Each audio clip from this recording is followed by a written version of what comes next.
Subscribe कीजिए unique engineering tips channel को और बेल आइकन को ज़रूर दबाएं सबसे पहले नोटिफिकेशन पाने के लिए। Hi guys, how are you? Welcome back to my YouTube channel Unique Engineering Tips. Hi guys, और यूर्स में Naveed again welcome back to my YouTube channel unique engineering tips. So आज हमारा जो आरसी का सिलेबस कंप्लीट हो गया है। Next हम हाईवे इंजीनियरिंग स्टार्ट करेंगे। तो जैसे कि आपको पता है कि हर सब्जेक्ट के कंप्लीट होने पे मैं आपको 30% नोट्स जो है उस सब्जेक्ट के प्रोवाइड करता हूँ। सो इस लेक्चर में आरसी के 30% नोट्स के बारे में जो है डिस्कस करेंगे।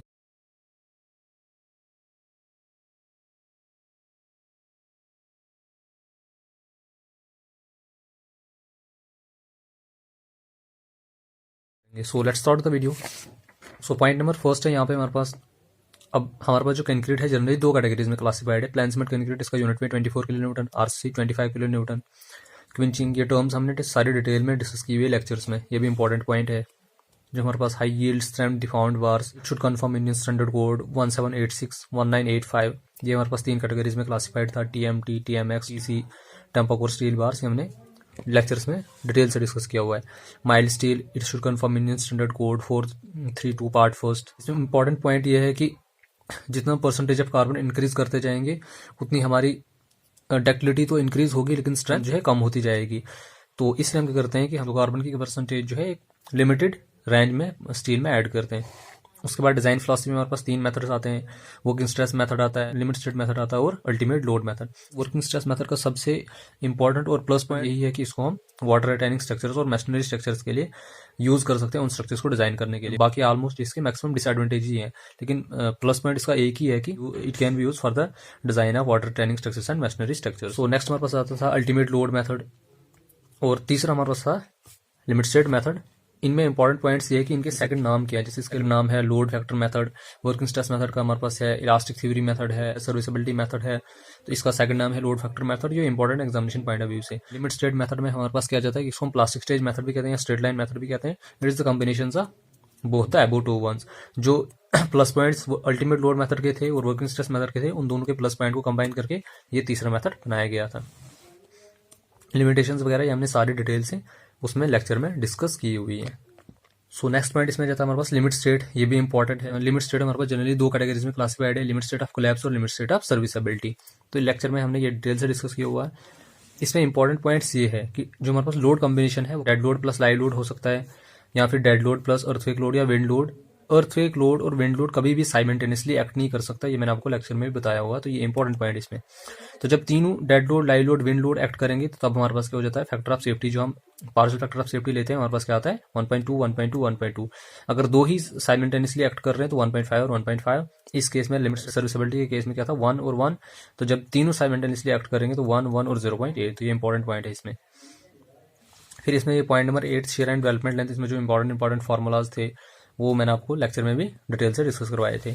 शेयर फोर्स हम कैसे निकालते हैं, शेयर स्ट्रेंथ ऑफ कंक्रीट हम कैसे निकालते हैं, maximum shear strength of concrete हम कैसे निकालते हैं, स्पेसिंग ऑफ स्टीरअप्स वगैरह कैसे निकालते हैं। वहाँ पे आपको सिर्फ क्या कर सकते हैं कि अब जो पेपर है वहाँ पे फार्मूलाज वगैरह करके बीच में पूछ लिया, क्योंकि वहाँ पे क्वेश्चन तो सॉल्व करने के लिए दे नहीं सकते हैं। इन पे आप अच्छे से फोकस कीजिए। नेक्स्ट इसमें हमारे पास वर्टिकल स्टीरअप्स निकालने के लिए फार्मूला क्या है, bent up share taken by bent up bars वगैरह, इसके लिए फार्मूला क्या है, फिर इनकी स्पेसिंग वगैरह क्या क्या है, ये भी हमने लेक्चर में अच्छे से डिस्कस किया हुआ है। उसके बाद है इसमें डेवलपमेंट लेंथ के लिए फार्मूला क्या है, चेक फॉर डेवलपमेंट लेंथ आ गया, एनकरेज लेंथ वगैरह क्या है, 90 पे 85, 180 पे 16.5, ये भी इंपॉर्टेंट है।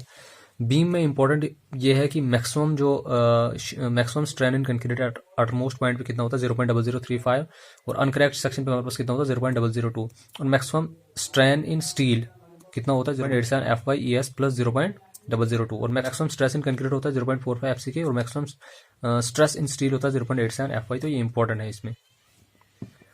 उसके बाद ये भी इंपॉर्टेंट पॉइंट है कि tensile strength of concrete is ignored. इसमें डेप्थ ऑफ न्यूट्रल एक्सिस का फॉर्मूला क्या है, ये भी इंपॉर्टेंट है।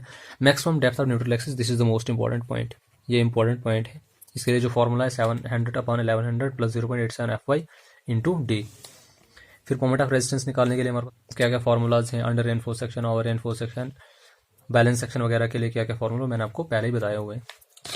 डबली रेनफोर्स्ड बीम में क्या होता है कि डबली रेनफोर्स्ड बीम के केसेस क्या क्या है, इसमें दो मोमेंट्स हमें निकालनी पड़ती है, MU equal to MU1 plus MU2। MU1 को ही हम लिमिटिंग मोमेंट मानते हैं, फिर यहाँ से हम MU2 को निकाल सकते हैं। निकालने के लिए मोमेंट निकालने के लिए एक ही फॉर्मूला था। फिर AST1 AST2 ये निकालने के लिए हमारे पास अलग अलग फार्मूलाज था, ASC वगैरह वगैरह, ये हमने लेक्चर में डिटेल से डिस्कस किया हुआ है। तो ये पॉइंट भी हमारे पास क्या है, इंपॉर्टेंट है। नेक्स्ट इसमें जाता है हमारे पास डिजाइन स्टेप्स मैंने आपको लेक्चर में बताए हुए हैं। ये सिंगली रेनफोर्स बीम के लिए हमारे पास ओवरऑल डेप्थ निकालने का फॉर्मूला क्या है, 1/10 से लेकर 1/8 of clear span. Width of beam निकालने के लिए क्या फॉर्मूला है, डिजाइन ऑफ कैंटिलीवर बीम, ये भी इंपॉर्टेंट है। टी बीम्स के लिए वहाँ पे सिर्फ ये छोटे छोटे कहीं फॉर्मूलाज वगैरह पूछ लिए, क्योंकि वहाँ पे क्वेश्चन तो आ नहीं सकता उतना, जो मेन पॉइंट्स है इसमें वो आप अच्छे से देख लेना इसको। नेक्स्ट इसमें जाता है हमारे पास design of T beam, formula same रहता है, सिर्फ यहाँ पे वैल्यू क्या होती है 1/12 से लेकर 1/15, 1 से लेकर 1/10, बाकी सेम फॉर्मूला रहता है। टी बीम और एल बीम का डिजाइन ऑलमोस्ट सेम है, सिर्फ यहाँ पे इफेक्टिव विड्थ ऑफ जो फ्लेंज निकालने का फॉर्मूला चेंज हो जाता है। यहाँ पे L0/6 है, यहाँ पे L0/12, यहाँ पे 6DF और यहाँ पे 3DF हो जाता है, बाकी सब कुछ इसमें सेम है। स्लैब में सिर्फ ये जो है AST एरिया ऑफ स्टील निकालने के लिए फॉर्मूला क्या है, हम इसको मोमेंट से कंपेयर करते हैं यहाँ पे। और बेंडिंग मोमेंट निकालने का फॉर्मूला है हमारे पास WL²/8। यहाँ पे जो अभी लास्ट लेक्चर में भी हमने डिस्कस किया कि स्पेसिंग जो है स्लैब में कितनी होनी चाहिए, डिस्ट्रीब्यूशन बार के लिए क्या होनी चाहिए, मैन बार के लिए क्या होनी चाहिए, इफेक्टिव स्पैन वगैरह क्या होता है, लेटरल टाई की स्पेसिंग वगैरह क्या होती है, लीस्ट लेटरल डायमेंशन या 16 टाइम्स जो 16 टाइम डायमीटर जो स्मॉलर डायमीटर होगा, या फिर 300 mm। क्राइटेरिया फॉर डायमीटर, ये तो हमें पता है कि 1/4 डायमीटर ऑफ लार्जर बार या फिर 6 mm which ever is more. उसके बाद नेक्स्ट पॉइंट इसमें जाता है हमारे पास टॉर्क। अब टॉर्क में क्या होता है, इसमें इक्विवेलेंट शेयर निकालने का फॉर्मूला क्या है, इक्विवेलेंट नॉमिनल शेयर निकालने के लिए फॉर्मूला क्या है, ये फॉर्मूलाज यहाँ पे इंपॉर्टेंट है। ट्रांसवर्स रीइंफोर्समेंट निकालने का फॉर्मूला क्या है। उसके बाद पंचिंग स्ट्रेंथ, ये इंपॉर्टेंट है दोनों एग्जामिनेशन पॉइंट ऑफ व्यू से। पंचिंग स्ट्रेंथ हम कैसे निकालते हैं, 0.25 इंटू रूट ऑफ FCK, और बेरिंग स्ट्रेंथ हम कैसे निकालते हैं, 0.6 इंटू रूट ऑफ FCK। उसके बाद अगर हमारे पास यील्ड स्ट्रेंथ दी होगी स्टील की, उसके लिए हम कौन से मोमेंट ऑफ रेजिस्टेंस का फॉर्मूला लगाएंगे। जैसे 250 के लिए हमारे पास 0.148 FCK BD², 415 के लिए 0.138 FCK BD², 500 के लिए 0.133 FCK BD², ये इंपॉर्टेंट है। इसमें नेक्स्ट पॉइंट इसमें ये बताया कि share enforcement is provided when toe is greater than 0.5 Nm²। ये इंपॉर्टेंट है एग्जामिनेशन पॉइंट ऑफ व्यू से, कि शेयर एनफोर्समेंट हम तभी प्रोवाइड करते हैं जब टॉ की वैल्यू जो है 0.5 Nm² से एक्सीड हो जाएगी। पॉइंट नंबर 18 इसमें इंपॉर्टेंट है, maximum permissible compressive strain in concrete when there is no tension in section as per IS code 456/2000 is 0.0035। ये मोस्ट इंपॉर्टेंट पॉइंट है। ये तो मैक्सिमम बच्चे यही सोचते हैं कि maximum permissible compressive strain in concrete at the uttermost point कितना होता है, 0.0035। वो कब होता है, जब सेक्शन पे टेंसाइल फोर्स एक्ट कर रही होती है। तो जब कोई भी टेंसाइल फोर्स सेक्शन पे या किसी मेंबर पे एक्ट नहीं कर रही होती है, उस वक्त जो मैक्सिमम कंप्रेसिव स्ट्रेन होता है कितना होता है, 0.0035 माइनस 0.75 EC। अब ये हमारे पास यहाँ पे क्या है, यंग मॉडुलस ऑफ इलास्टिसिटी, ये किसका है, कंक्रीट का। अब स्टील का अलग होता है, कंक्रीट का अलग होता है, तो ये इंपॉर्टेंट है, it's most important from examination point of view से। जब टेंशन अकर कर रही होगी तो तब 0.0035, वो तो ऑब्वियस सी बात है। तो जब नहीं कर रही होगी तब इतना इसमें से हमें क्या करना पड़ता है, माइनस कर देना पड़ता है। Modulus of rupture of concrete या tensile strength of concrete in flexure, ये तो आपको पता है 0.7 इंटू रूट ऑफ FCK। तो इसमें इंपॉर्टेंट पॉइंट ये है, इसी को हम modulus of rupture of concrete भी कहते हैं, टेंसाइल स्ट्रेंथ ऑफ कंक्रीट भी कहते हैं। Tensile strength of concrete in flexure, flexure का मतलब होता है बेंडिंग। पॉइंट नंबर 20 है, the slender strength of concrete is less than the cube strength of the concrete because of height and friction between the concrete specimens and the steel plate of the testing machine. अब देखो, आपको पता है कि हमारे पास जो compressive strength हम concrete की निकालते हैं वो हम सिलेंडर से भी निकाल सकते हैं और क्यूब से भी हम निकाल सकते हैं। लेकिन जो सिलेंडर स्ट्रेंथ होती है कंक्रीट की वो कम होती है as compare to cube strength of the concrete. ये क्यों होती है, बिकॉज ऑफ द, क्योंकि हाइट ऑफ सिलेंडर ज्यादा होती है, और दूसरा क्या होता है कि friction between concrete specimens and the steel plate of the testing machine. तो ये रीजन है कि that's why the cylinder strength of the concrete is less than the cube strength of the concrete. Point number 21 हमारे पास आ जाता है, permissible tensile stress in concrete on water tank. Stress हमारे पास आता है डायरेक्ट और बेंडिंग। तो ग्रेड ऑफ कंक्रीट अलग अलग होंगे और अलग अलग हमारे पास स्ट्रेसेस इनमें प्रोड्यूस होंगे। अगर हमारे पास ग्रेड ऑफ कंक्रीट M20 होगा, डायरेक्ट स्ट्रेस कितना इस पे इंड्यूस हो सकता है, 1.2 और बेंडिंग 1.7। सिमिलरली M25 के लिए 1.3, 1.8, M30 के लिए 1.52, M35 के लिए 1.6 और 2.2। पॉइंट नंबर 22 है हमारे पास, maximum strain in concrete at the uttermost point. वही मैंने आपको बोला था 0.0035, लेकिन when there is a tension on the member, जब टेंशन नहीं होगी तो उसमें से 0.75 इंटू EC को माइनस करना पड़ेगा यहाँ से। Maximum strain in concrete in axial compression में, ये तो आपको पता है, अनकरेक्ट पोर्शन में हमारे पास 0.002 होता है। अब मॉडुलस ऑफ इलास्टिसिटी, या इसको हम short term modulus of elasticity भी कहते हैं, इसके लिए फॉर्मूला क्या होता है हमारे पास, 5000 इंटू रूट ऑफ FCK। ये भी इंपॉर्टेंट है एग्जामिनेशन पॉइंट ऑफ व्यू से। उसके बाद point number 25 it's most important, as per IS code 456/2000 3 specimens be made for each test. After 28 days of testing, the average strength should be more than plus minus 15% of the average.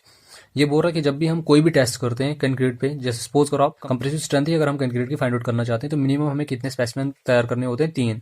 और जब हम उनको 28 days के बाद उनकी हम strength check करेंगे तो उनकी जो एवरेज स्ट्रेंथ होनी चाहिए वो कम से कम it should be more than ±15% of the average. उसके बाद पॉइंट नंबर 26 है basic values of span to depth ratio up to 10 metre span. ये मैंने लास्ट लेक्चर में भी हमने डिटेल से डिस्कस किया हुआ। कैंटिलीवर के लिए 7, 20, 26 जब 10 मीटर से ज़्यादा स्पैन एक्सीड हो जाएगा तो 10 बाई स्पैन से इनको हम मल्टीप्लाई करते हैं। कंपैक्शन फैक्टर, अब कंपैक्शन फैक्टर कहाँ से है, ये हमारे पास जो वर्केबिलिटी टेस्ट करते थे उसके लिए हमारे पास 3 टेस्ट थे। स्लम्प टेस्ट था, वर्केबिलिटी जो कंपैक्शन फैक्टर टेस्ट था, और वीबी कंसिस्टेंट टेस्ट था। तो कंपैक्शन फैक्टर का मतलब होता है कि weight of partially compacted concrete upon weight of fully compacted concrete. इसकी जो मैक्सिमम वैल्यू होती है कितनी होती है, ये 1 है। It's important from examination point of view. So next point pre stressed concrete. इसमें इंपॉर्टेंट जो है फार्मूलाज ही हैं, और इंपॉर्टेंट पॉइंट ये है कि जो हमारे पास प्री स्ट्रेस्ड कंक्रीट ब्लॉक्स होते हैं उनमें 15 से लेकर 20% तक स्ट्रेस का लॉस अकर होता है। इसके लिए इंपॉर्टेंट फार्मूलाज ये है। स्ट्रेस निकालने का जो नेट स्ट्रेस निकालने का फार्मूला क्या है, ये मैंने लेक्चर में बताया था कि कौन सा फार्मूला किसके लिए लगता है। जब हमारे पास सेक्शन मॉडुलस क्वेश्चन में दिया होगा तब हम ये फार्मूला लगाएंगे। जब मोमेंट ऑफ इनर्शिया और वाई दिया होगा तब हम ये फार्मूला लगाएंगे नेट स्ट्रेस निकालने के लिए। मैक्सिमम नॉर्मल कंप्रेसिव स्ट्रेस निकालने के लिए ये फार्मूला था। फिर हमने देखा था कि हमारे पास जो प्री स्ट्रेस में लॉस होता है अलग अलग रीजंस की वजह से होता है। Loss of percentage due to anchorage slip, due to elastic deformation था, इलास्टिक शॉर्टनिंग ऑफ कंक्रीट वगैरह से था, ड्यू टू फ्रिक्शन वगैरह से था। ये हमने डिटेल से डिस्कस किया था। इसमें इंपॉर्टेंट पॉइंट ये भी है प्री टेंशनड प्री स्ट्रेस कंक्रीट के लिए हम ग्रेड ऑफ कंक्रीट कितना होना चाहिए, M40। फिर वैसे ही प्री पोस्ट टेंशनिंग के लिए M30 और प्री स्ट्रेस कंक्रीट के लिए M30। फिर ये भी इंपॉर्टेंट था कि IS ने किस लोड के लिए कौन सा कोड IS कोड रेकमेंड किया हुआ है, ये भी इंपॉर्टेंट है एग्जामिनेशन पॉइंट ऑफ व्यू।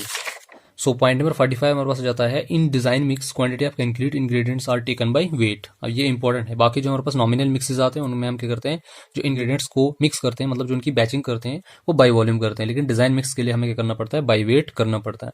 अब हम बाय वॉल्यूम क्यों नहीं करते हैं, क्योंकि इसमें जो बल्किंग सैंड की होती है उसकी वजह से वॉल्यूम में इंक्रीमेंट हो सकती है, तो वो वहां से एरर आ सकता है। डेट्स वाई की बाय वेट प्रेफर किया जाता है, क्योंकि उसमें एग्जैक्ट हमारे पास जितना हम वेट करेंगे तो वेट में कोई भी प्रॉब्लम नहीं आ सकती है। In nominal mix quantity of concrete ingredients are taken by volume, यहाँ पे मैंने बता भी दिया है पॉइंट नंबर 46 में।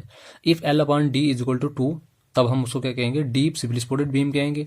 अगर स्पैन टू डेप्थ रेशियो जो होगा वो क्या होगा, 2.5 के बराबर होगा, तब हम उसको कहेंगे deep continuous beam. Point number 48 है हमारे पास diagonal tensions are caused by combined action of longitudinal and transverse shearing stresses. तो जो भी हमारे पास डायगोनल टेंशंस कॉज होती है किसी भी आरसी मेंबर में, वो किसकी वजह से कॉज होती है, longitudinal and combined longitudinal and transverse shearing stresses की वजह से।